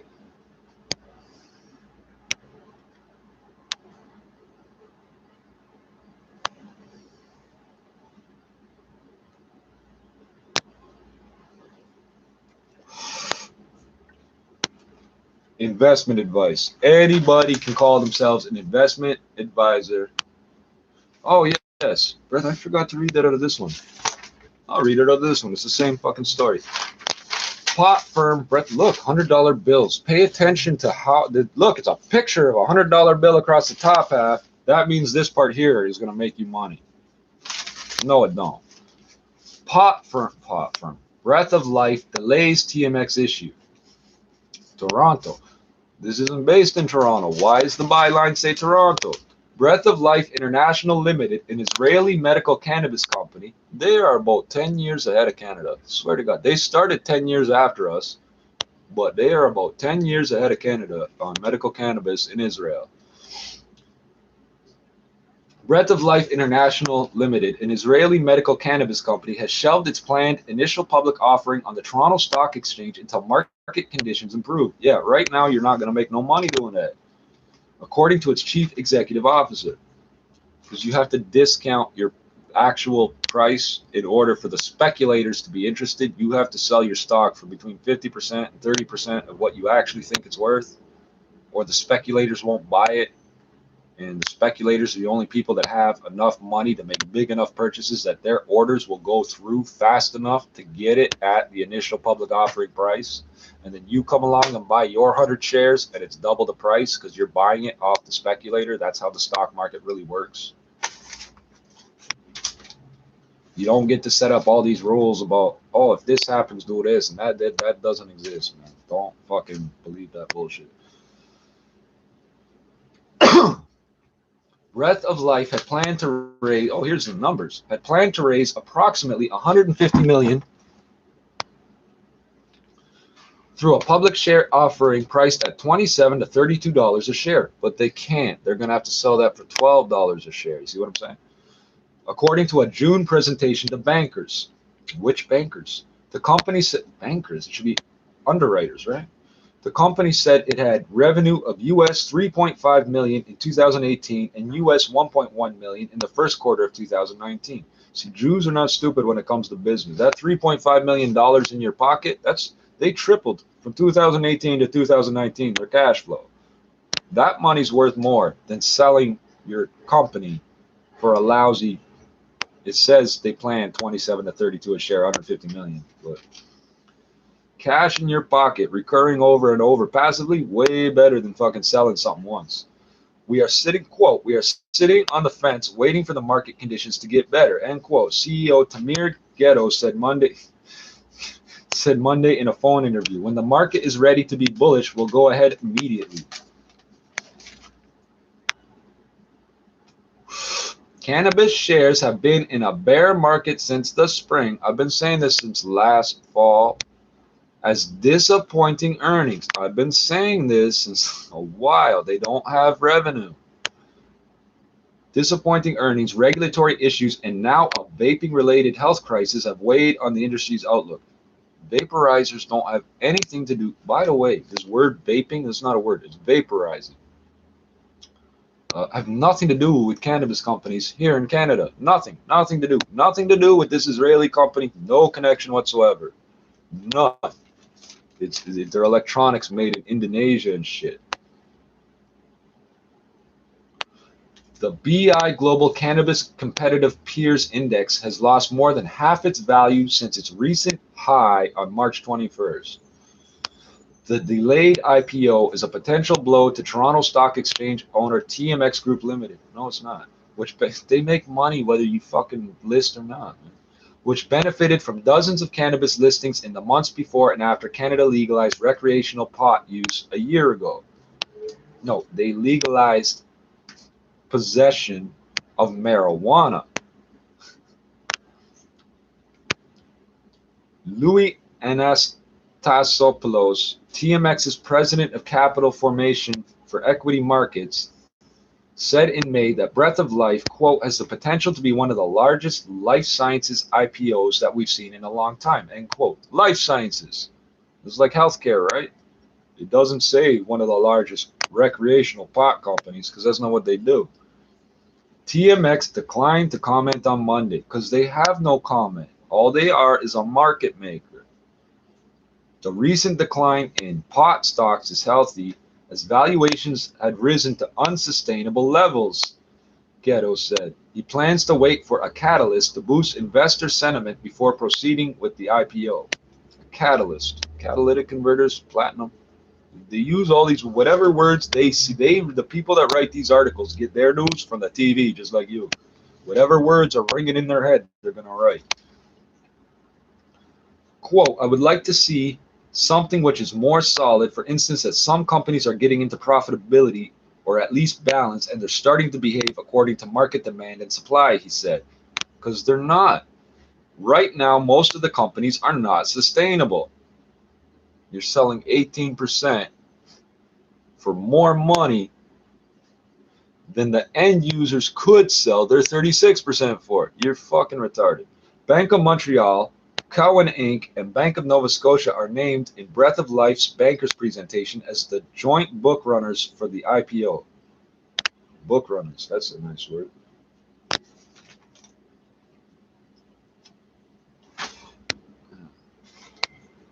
This is old school news. People know you read the newspaper by looking at your hands.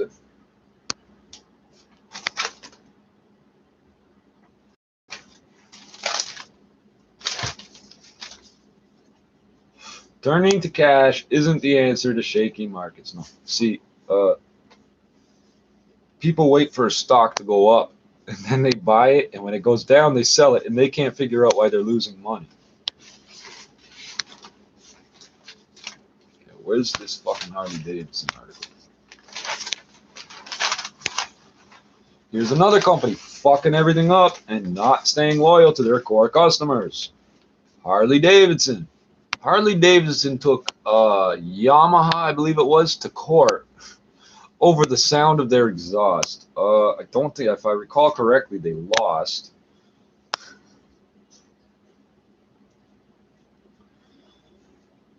Harley Davidson owners don't like fuel injection or ABS or computers at all. Harley Davidson struggles to fire up new generation of riders. Debuts e-bike and move to stem ongoing slide in U.S. sales.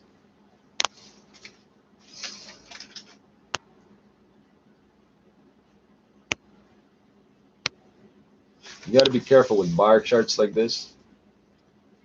It's not proportional. But when you look at the numbers, it goes from 144 to 174 to 132 was this, millions? It doesn't say what the fuck the bar chart is. What the fuck? Source Bloomberg News. Okay, so I'm gonna assume that's millions of dollars of sales or something. They're saying they're losing money. They're not losing money. Hey, they're still making the same they made 10 years ago. Chicago, Harley Davidson Inc. is betting on electric motorcycles to attract the next generation of younger and more environmentally conscious riders to reverse declining U.S. sales.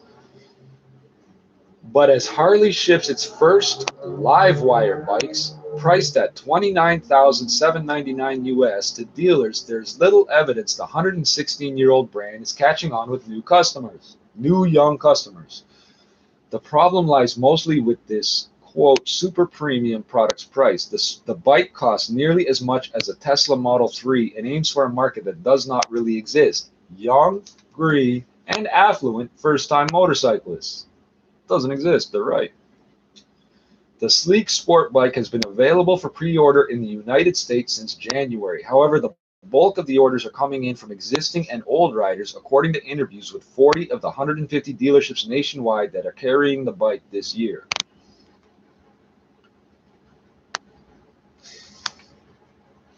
Honda, for the last 15 years, has been offering a package deal. You get all the gear, like riding gear, the bike, training, helmet, everything.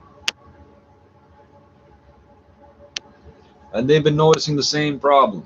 What are the numbers again? I think 30,000 people buy bikes, but only 10,000 of them are riding the next year or some shit like that. Don't quote me on that because that was something I read a long time ago. The dealers routers spoke with account for little over a quarter of Livewire dealerships and are spread across Wisconsin, Illinois, Indiana, Ohio, Michigan, California, Nevada, New Jersey, and New York. Well, except for California, New Jersey, and New York, the rest of those 6 states are very much not for electric anything. You know how cold it gets in fucking Illinois in the winter, man? Your bike ain't gonna move, man. Oh, right, you don't ride in the winter. You don't ride in the winter, right? Because you're new at this. Harley has for years failed to increase sales in the United States. That's not what it says here. 144, 152, 160, 167, 174. That's not what the bar chart is. By the way, where's the words that go with the bar chart? I'm gonna. Oh, it's up here in the fucking head. What the fuck? Fiscal year U.S. shipments in millions. I was right. Millions of dollars. 144 million, 174 million, 132 million. How many fucking bikes are you selling, bro? That's a lot. For a fucking inferior product. It is too. Harley has for years failed to increase sales in the United States, its top market accounting for more than half of its motorcycles sold. Well, where the fuck else are you gonna ride these? As its tattooed baby boomer base ages, no, they're aged. They're 65 and 70. The Milwaukee-based company is finding it challenging to woo new customers. How many times you heard on the radio when I'm sitting here? 67, 72, 74-year-old rider hit by a car, killed, fucking in the hospital, whatever. They're old, buddy. How many bikes can they ride and how much longer can they ride them for? And why would they buy an electric bike, bro?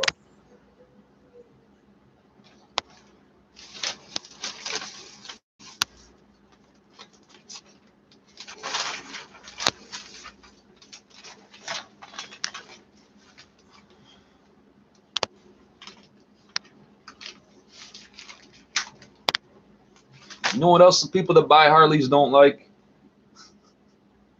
Enslaving children and sending money to Africa. They don't like either of those things. Oh, fuck.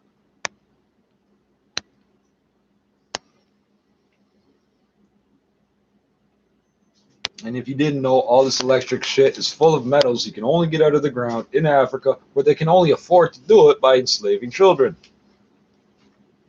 You're already on YouTube. I'll leave it to you to type that in and you'll find it. In 2018, Harley posted the steepest sales decline in 4 years in the United States. U.S. sales are tipped to fall again this year.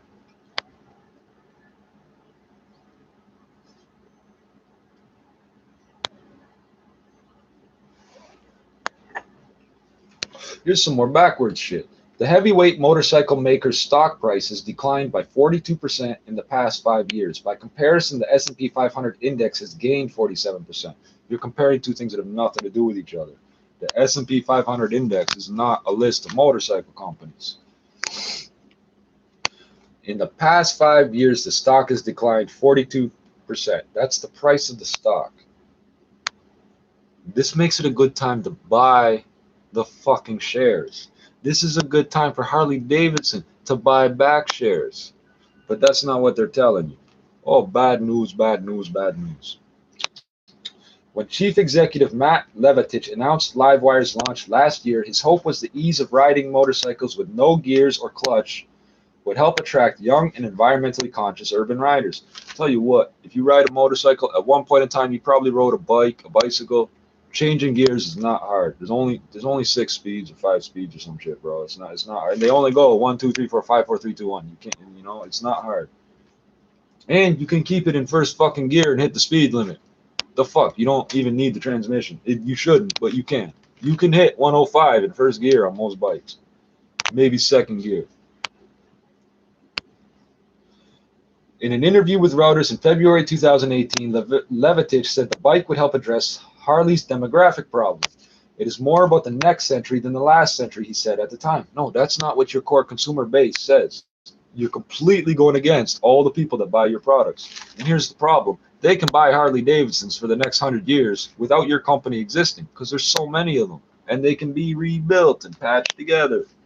If you ignore these customers, you ain't going to have no sales. The pre-orders thus far have belied those hopes, according to the dealers. It is appealing to a demographic that is already riding, said Gennaro Seppi, a sales manager at a Harley dealership in Chicago. His store has received 4 pre-orders for the bike. All of them are existing riders. Harley declined to comment on Livewire pre-orders. I bet. The motorcycle maker is not the only company investing in battery-powered transportation, really.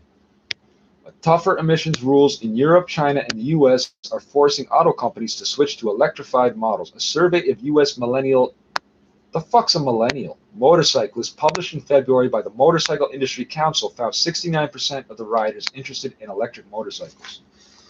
So a millennial is somebody that was born sometime between 1980 and 2000, right? 2005, some shit like that. That's not a generator. There's the, where's my book? It's right there. Boom, bust, and echo. So around 82, 83 to, so there's, that's the leading edge of the echo generation.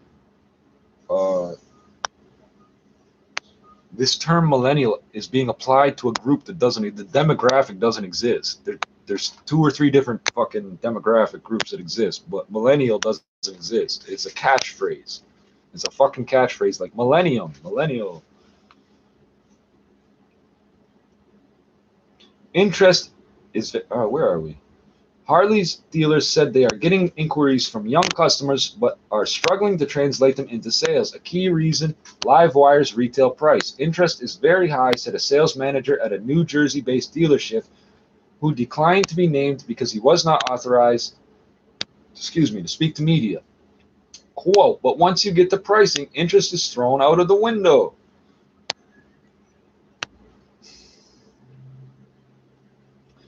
Over half of young college graduates in America whom Harley is courting with battery-powered bikes are saddled with student loans that entail average repayment of US $200 to US $300 per month.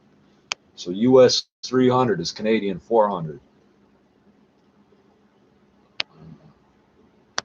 If I insure a Toyota, I don't know what it is today. If I insure a new, relatively new Toyota Camry, I'm going to pay $400 a month insurance. If I insure an 80s 4x4 GMC pickup, you know how big these damn things are? It's $200 a month. You know how much damage I could do with that truck? This makes no sense to me. Harley is not offering any discount or incentives to push the sales either, the dealer said.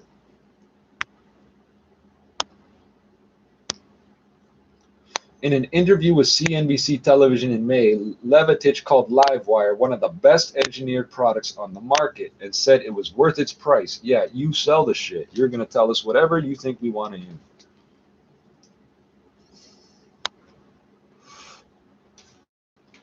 Gary John Prow, a general sales manager at a dealership in Countryside, Illinois, said the vast majority of whatever millennials cannot afford the bike as Livewire is targeted at young and affluent customers with incomes above US $100,000 a year. If you got that kind of money, you're going to buy a regular bike to sound cool. Vroom, vroom.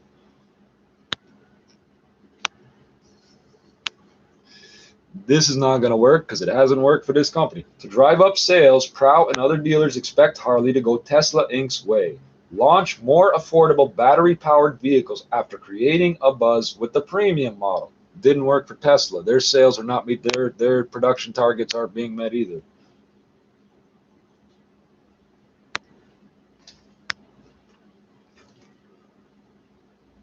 Traditional Harley entry-level bikes cost about $6,900 US. No, they don't. Since when? Used? Hold on. No, it's like 18 grand to get a fucking Sportster. What are you fucking talking about? The motorcycle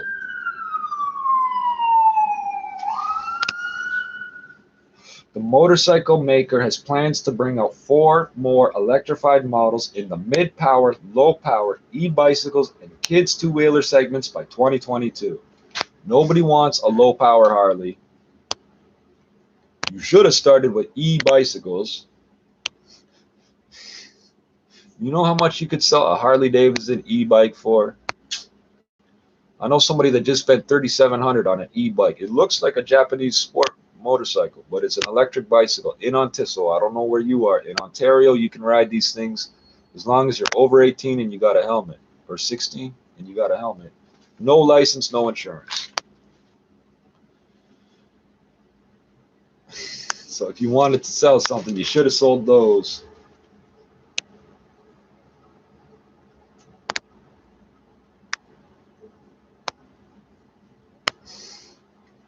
This is what I was about to get to. There are already electric bikes out there. But unlike Tesla, Harley does not enjoy the true first mover's advantage. California-based Zero Motorcycles is already Zero Gang. Sorry, is already selling electric bicycles in the US with retail prices ranging from $8,500 to $21,000.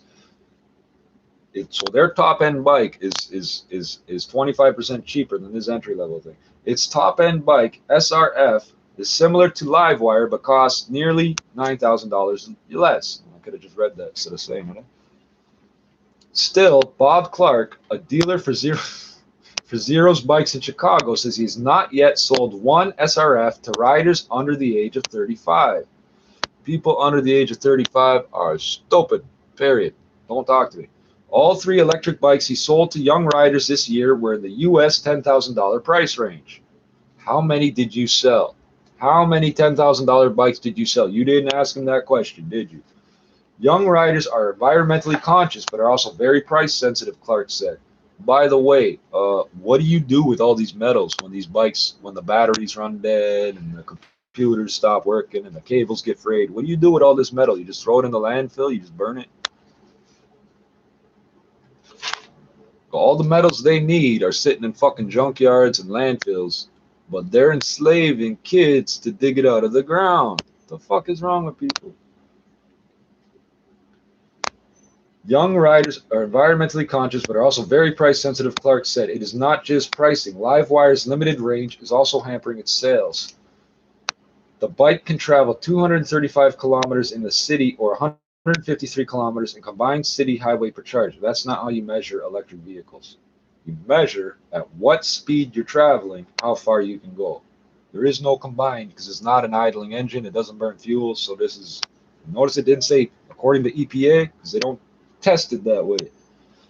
An ordinary household outlet can provide an overnight charge, while level 3 DC fast chargers at Harley dealers will fully charge the bike in 60 minutes.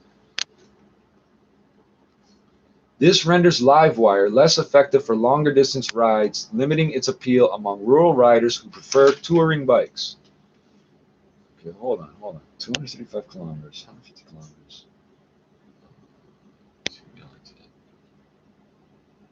The tanks only hold like fucking 6 liters or some shit.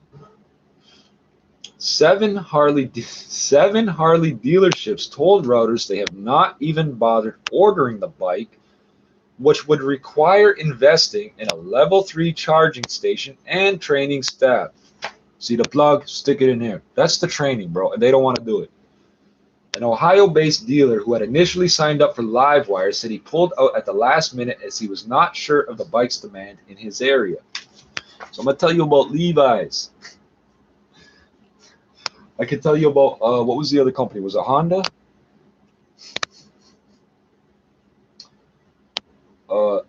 Levi's refused to keep track of their demographic, their target market, and the people that buy the jeans got old and fat and stopped wearing that shit. And we weren't wearing old fat people clothes, so your sales just... But you spent how much money tracking down counterfeiters, private investigators to walk up to people, hey, where'd you get those jeans? To track down counterfeits. But you can't sell your original product. I can't find Levi's anywhere if I wanted them. I'd have to buy the counterfeits, you fucking idiots. And the other bike company, was it Harley? Harley, Yamaha, Suzuki, and Honda all fucking have the same fucking problem. They don't pay attention to the age and income of their fucking customers. They don't pay attention to weather. They don't pay attention to fucking anything. They go, look, it's a bike. You should buy it. I don't want that for this, and this reason. Well, they don't want to hear it.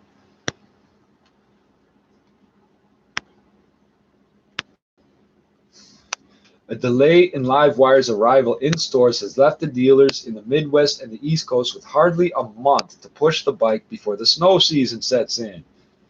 Winter generally means a lull for motorcycle sales.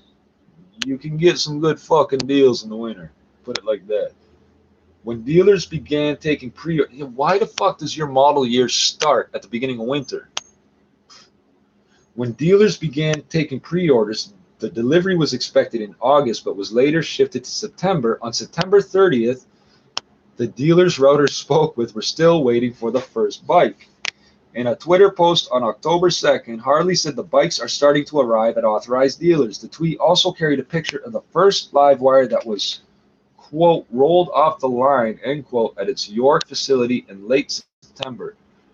With the demand rather limited, the dealer said, Harley has decided to keep the supplies tight in order to protect the bike's brand value and prevent any price discounting pressure. The dealer said they are all expecting to receive less than 10 live wires this year. So they are going to, the head office is purposely going to make it harder for the dealers to get the bike to keep the price up. That doesn't make sense.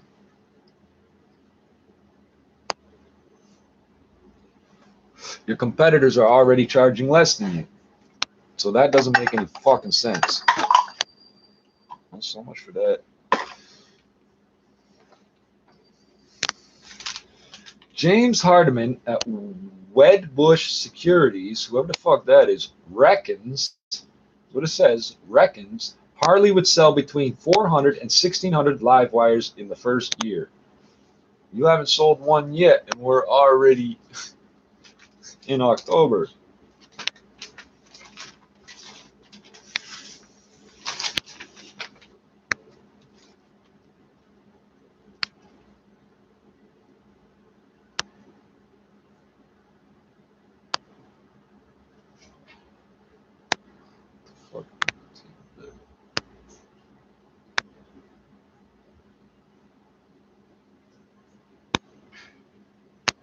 Oh, okay, nothing's e-scooters.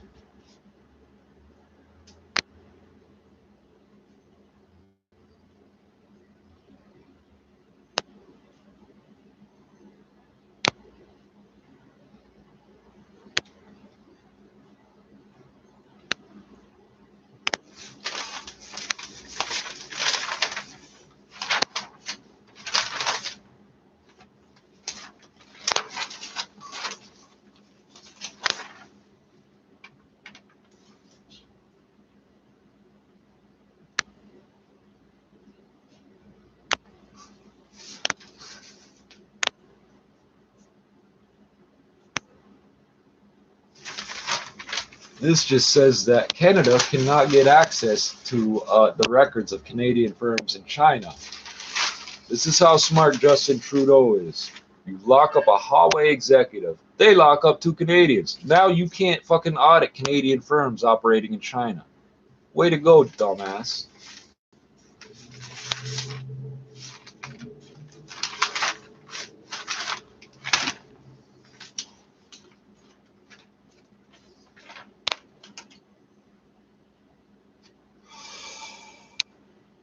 Oh, I forgot about the, okay.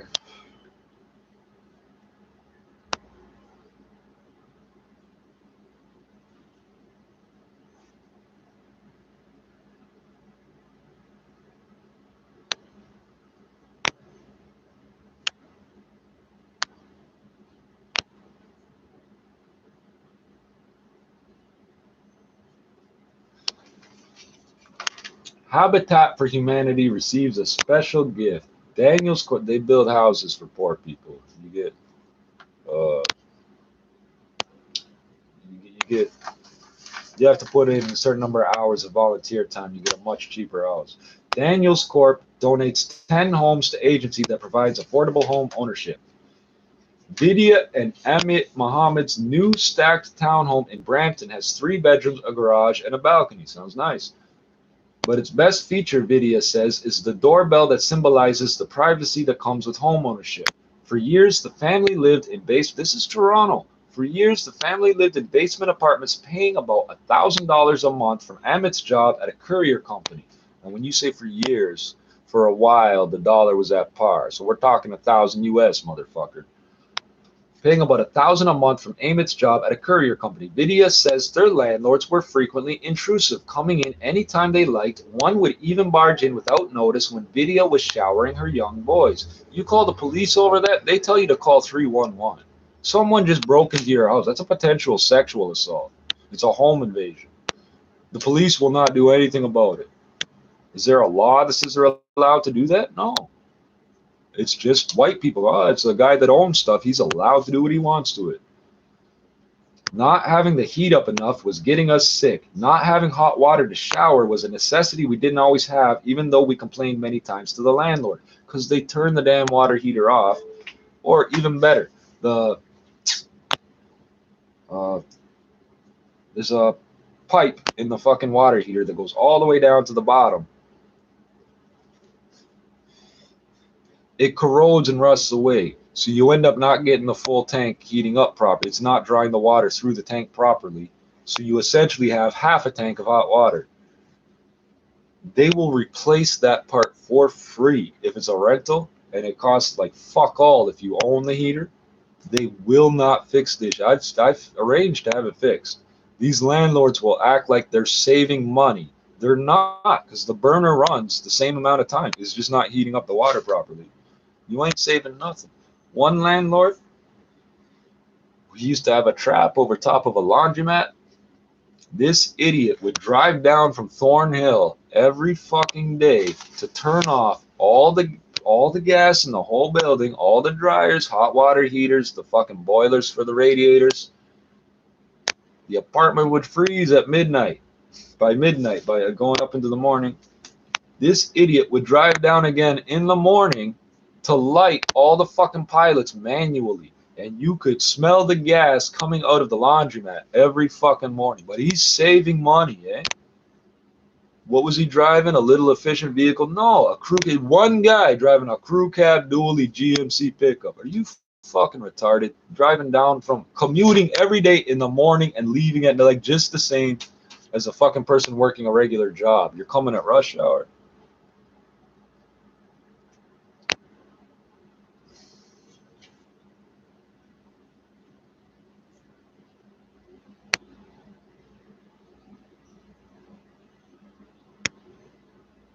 The mother of 3 children aged 1 to 7 recounted her experience at the Daniels Corp Presentation Center in Regent Park on Monday, where the company announced its donation of 10 Toronto Region homes to Habitat for Humanity, a nonprofit housing agency dedicated to providing lower-income families with stable, affordable home ownership.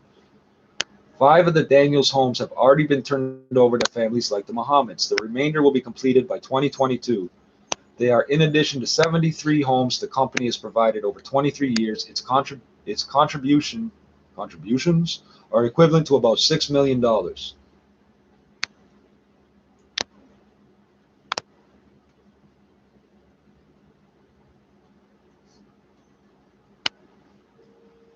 When she started her job 6 years ago,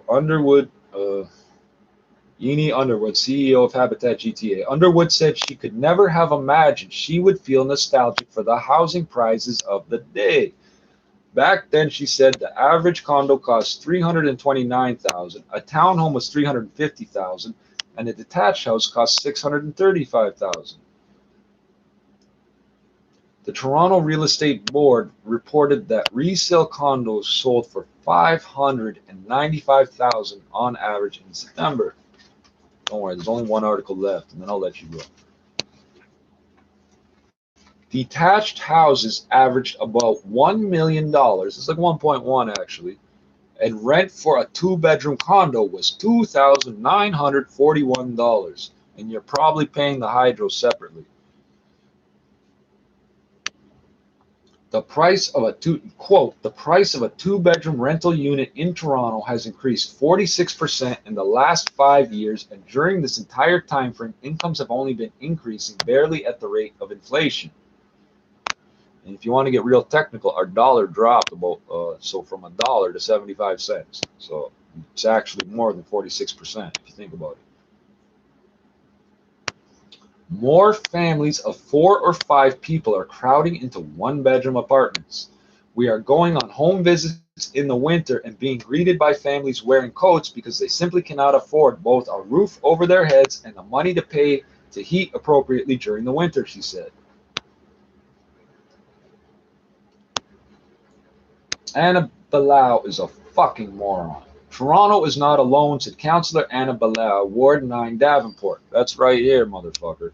The city's housing advocate. Go fuck yourself, bitch. 2 brand new condo towers, 2 brand new rental towers, 5 new condo towers where they're going to be $500,000 entry, and 2 more fucking towers. I believe there's 2 more fucking towers going up on Campbell. These same city council idiots think they're going to condemn this apartment building and knock it over and we'll just disappear. And they're going to move the train tracks and all the fucking industrial facilities and the fuel rod plant.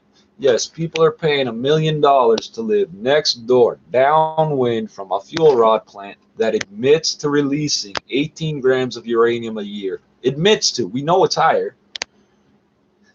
And has a license to dump as much uranium down the sewers as they want. I think it's like 9,000 grams or some shit like that they've done.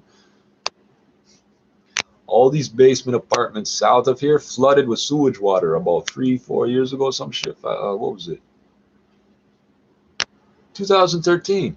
6 years. Go figure. With radioactive sewage.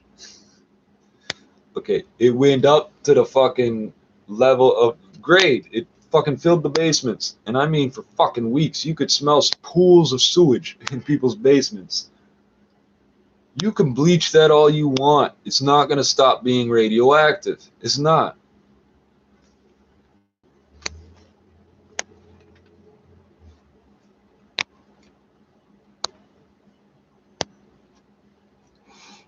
This is a global, Anna Bilal, this is a global matter that is facing major urban centers. We need to acknowledge that and we need to face it head on, she said. This is a local corruption problem.